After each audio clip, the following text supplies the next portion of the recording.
Good morning and thank you for the opportunity to speak with you about human factors. It probably won't surprise any of you to realise that I've never been at the end of a tagline or operated a lever on a crane. However, I do believe that most of the issues that we will face on a day-to-day basis, whatever our role is, will be related to the human factor. And today we'll talk about some simple principles of human performance that we can apply so we can be safer and have more reliable operations. A few months ago, I met with an operations manager and he said to me, human factors, human factors, human factors. People keep talking about human factors. What the heck is human factors? Well, I should imagine that there's a few of you in this virtual room that have had the same question. So this morning, we're going to have a very brief human factors primer, or what you might call a human factors 101. We'll go over a simple framework to demystify this thing called human factors. Firstly, human factors is not a dark art, nor is it rocket science. And it's not brain surgery, although there are some simple principles about the way that the mind works that can help us when we plan and perform our work. But before we go any further, I'd like you to do an exercise. You'll all remember playing Spot the Difference when you were kids. The next slide will show two pictures side by side, and at first glance they will look identical, but I can assure you there will be some subtle differences. Your challenge is to spot as many differences as you can. It's best if you have a pen and a piece of paper to hand to capture the differences as you see them. You will have 1 minute to capture as many differences as you can. I'm going to give you 60 seconds to spot as many differences as you can. Get ready and go.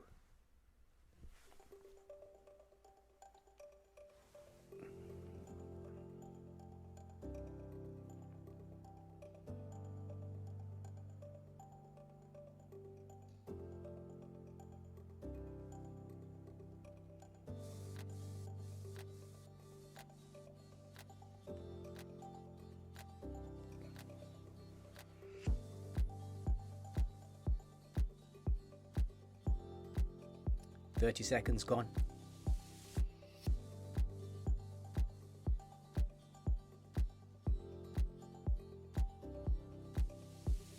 40 seconds gone.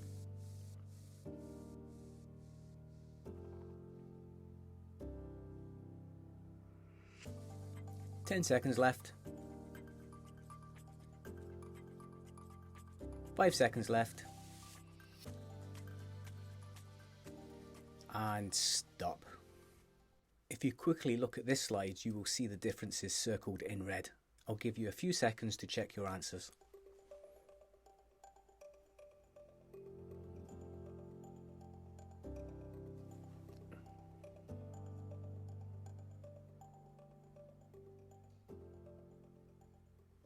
Okay, time to move on now. We'll come back later and look at the spot the difference exercise in just a bit more detail. I'm going to make a statement. Human factors is about making things easy, pleasing and safe. So to think about easy and pleasing, one of the reasons Apple can charge a premium for their iPhones, iPads and iMacs is not just because they market well, but their products have a reputation for being easy to use, being intuitive and being pleasing to look at and handle. In the early days, Apple's advertising slogan was, "It just works."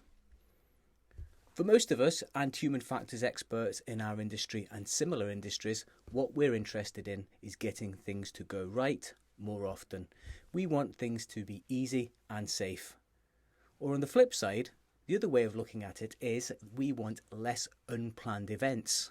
For example, less mechanical failure, less unplanned discharges, and most definitely less people getting hurt. Have you ever been in a situation where something has happened, probably because of something that you did or didn't do, a situation that you found yourself in, and you thought to yourself, how on earth am I going to tell my boss, my partner, or my teammate about this? I'm sure you all have, because the truth is that we're all involved in unplanned events from time to time, and sometimes in most spectacular ways. Picture this scenario. You go into a petrol station, you're preoccupied, and the petrol station isn't one that you usually use. You realise within 10 seconds of starting to fill your car that you've put petrol into your diesel car, which then needs to be taken to the local garage to have the contaminated fuel removed. Putting the wrong fuel in is a wrong selection error, and wrong selections are extremely common.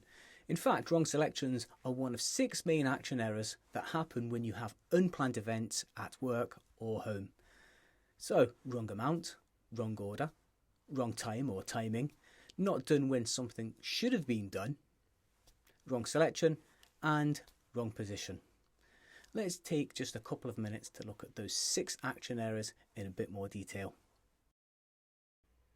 Thinking about wrong amount, spare a thought for the poor fellow who ordered an 8-foot Santa for his garden, which he ordered online, and when it arrived it was 25 foot and it made it difficult to actually see it out of his windows over the festive period. We can then at times, if we're not careful, end up with the wrong amount of something, which can be down to something like a typo or misplacing a decimal point when making an order, or simply making a miscalculation. We can take a fairly wide view of wrong amount, and some key words to think of are too big, too small, not enough, too much, too few, too many. We can think about amounts of force, liquids, materials, or whatever comes to mind. And if we think about lifting, then obviously we think of weight and the weight of loads. How about wrong order? Let me ask you, when you make a cup of coffee, do you add the water or the milk first? I'm going to make a guess that 99% of you will add the water first, but there are some people who say that you should do it differently because adding boiling water burns the coffee and you're much better off adding the milk first. And the order that we do things can make a difference. For example, changing bolts on a flange, going in a circular movement as opposed to a crisscross movement, or end up doubling handling containers because of doing something in the wrong order. Moving on to look at wrong time. Here's another unfortunate soul, a holidaymaker who turned up at the airport a year early after booking their ticket for the wrong date. They were on holiday and trying to get back home, and to make things worse, being a generous sort, they had given their last of their foreign currency to the taxi driver who dropped them off at the airport. We know that timing is important. We can be too soon or too late, or even do something too fast or too slow. When I'm saying we can be too slow, I'm not referring to getting people to rush, but there are tasks that can have a limited time window. For example, if we're working with materials like cement or catalloy. And if we're thinking about lifting and safety, then we might think about slowing down a team member who is new and who is too eager to approach a tagline before the lift is stabilised and the load is at or below waist height. What does this slide look like to you? What does it make you think of? An anniversary perhaps?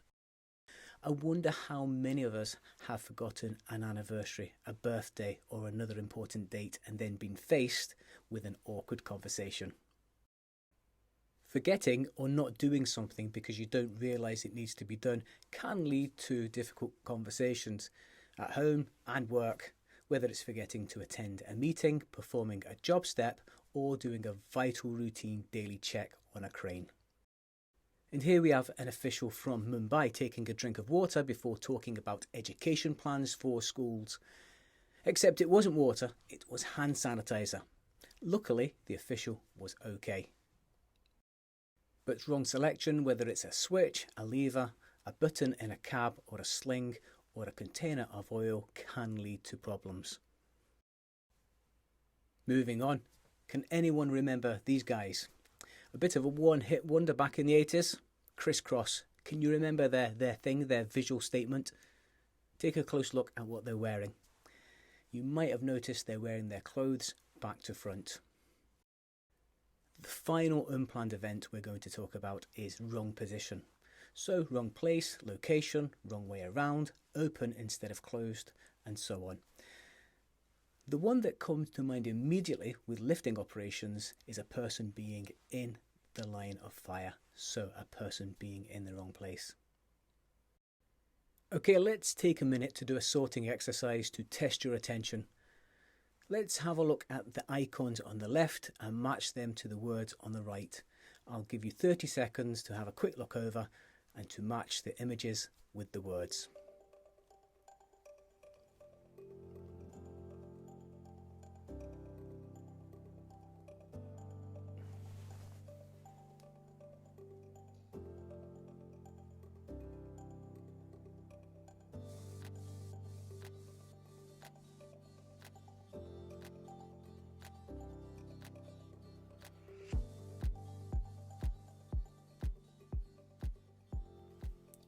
Okay, are you ready? So icon 1 is wrong amount. Icon 2 is not done. Icon 3 is wrong order. Icon 4 is wrong time or timing. Icon 5, wrong selection. And finally, icon 6 is wrong position. Now you might be asking yourself, so what? It's all fine and well knowing things can go wrong, and we know that things go wrong, but how does that actually help? Well, if you're doing something non-routine like a complex lift, or you have someone new to the team, you can start to ask questions when you're planning, when you're having your toolbox talks around what could go wrong in terms of wrong amount, selection, position, etc. Much in the same way that if we were doing a risk assessment, we might talk about hazards such as electricity, gravity and chemicals. So we can start to think about human factors of possible unplanned events, which isn't something that we typically do in a focused and structured way. But as much as it can be useful highlighting how things might go wrong, if we stop there, we're really only at the surface level. So we need to try and understand why things don't go to plan. I'm going to make the bold statement that most of the time when things don't go to plan, you'll find 3 common reasons or themes. And the 3 themes are related to memory, attention and decision making. Now it's important to say that human factors does consider ergonomics in the strictest sense of the word ergonomics, in as much as that it includes things like workstation design and how the physical body can be damaged through repetitive motion, or how things can be situated so they are easier and quicker to reach and use. But for most of us, I think it's useful to draw attention to human factors and how things might go wrong or right depending on what goes on in our heads. I'm going to take a guess that your last lifting incident was related to something someone forgot, something someone didn't notice, or someone decided to do something, they made a decision and it didn't work out. The real problem we want to solve is placing people in situations where we don't properly take into consideration memory, attention and decision making. The problem is far more about the situation than the person who makes an action error. Before we go any further, I want you to think back to Spot the Difference, the game that we played earlier, and how we could have made that much more difficult. Imagine that you were selected to go on to the TV show Who Dares Wins, where they put you under grueling tests and deliberately try to get people to fail. What conditions would have made Spot the Difference more difficult? Let's have a look at some of the answers I've had in the past. We could have done it when people are physically tired, mentally exhausted. Does that make you think of short change, shift work? How about trying to do something when you're constantly interrupted and you are losing your place or your line of thought? And what if there were written instructions that were unclear so you didn't understand what was required, or you struggled to hear instructions because of background noise? Or if the instructions were communicated using poor, crackly radios? What if there wasn't enough time given and you were told that this must be done or else there'd be negative consequences? So we have these what we can call performance shaping factors that have an impact on performance when we're trying to do a task, when we're trying to remember, pay attention and decide what to do. So we can start to take a wider view than simply someone messed up. And we can take a wider view than someone got something wrong because they forgot or they zoned out or made an incorrect decision. When we start to consider the situation, then we start to understand the bigger picture. And then we can have a more educated and informed way of looking at how we can set people up for success. So really, human performance in human factors is about making sure that people have the right tools, instruction and environment so they're more likely to get things right. For example, empowering team members to control the pace of work versus feeling pressured.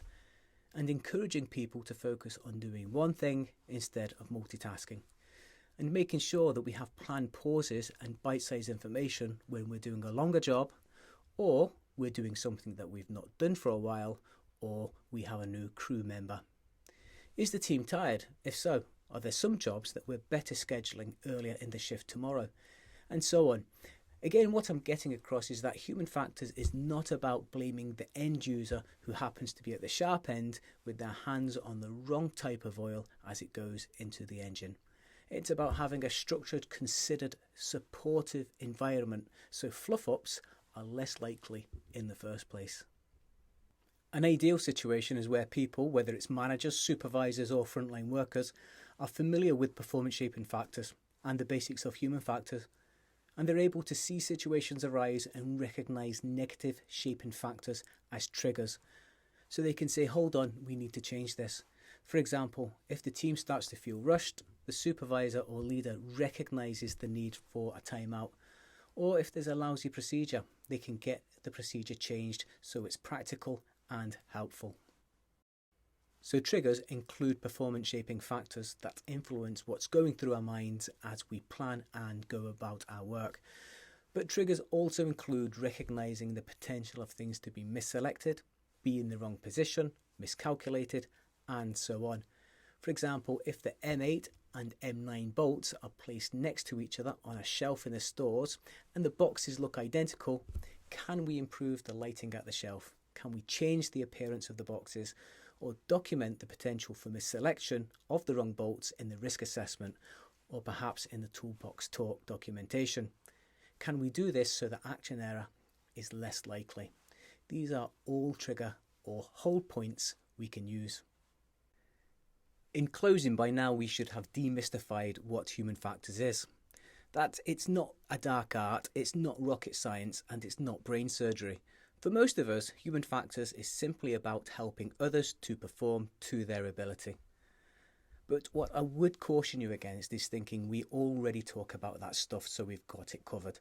My experience is that yes, some good leaders cover elements that we've spoken about in a roundabout way, but it's based on the experience of the leader. And all too often, these topics are only known about and spoken about in a haphazard way. We don't offer the documentation to support toolbox talks and risk assessments that directly refer to human factors. And we don't have enough training and awareness to arm people with the information they need, so people are able to say that these are the key performance shaping factors and possible unplanned events that me and my team need to be aware of. In the interests of time, I haven't covered all the common performance shaping factors that are related to people, activity, the team, the organisation, and the design and layout of equipment. But you should have a fair idea, no matter what your experience of human factors was before this morning, of what human factors can involve. I know that we can't all go back to the workplace and introduce human factors tools tomorrow, but we can all start with a few simple questions. Question number 1, is there anything in this job that could be easy to forget? Question number 2, is there anything important in this job that could easily go unnoticed? And question number 3, is there anything that could be easily confused or misunderstood? Just asking those simple questions will help a team start to build human factors thinking into the way that they work. Finally, thank you for listening in and good luck on your human factors journey.